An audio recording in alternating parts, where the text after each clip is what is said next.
Good morning. It's the last few days of summer here in Damascus, Maryland. Bailey is on guard. I have my finger on the exhaust manifold. It's been parked here overnight.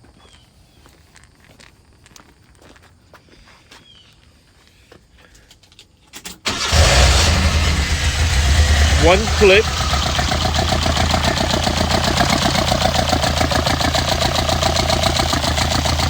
It's a built motor with forged heads, dual Webers, braided stainless steel lines,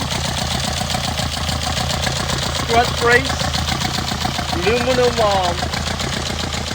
radiator, oil catch can. It's like riding in a souped up motorcycle.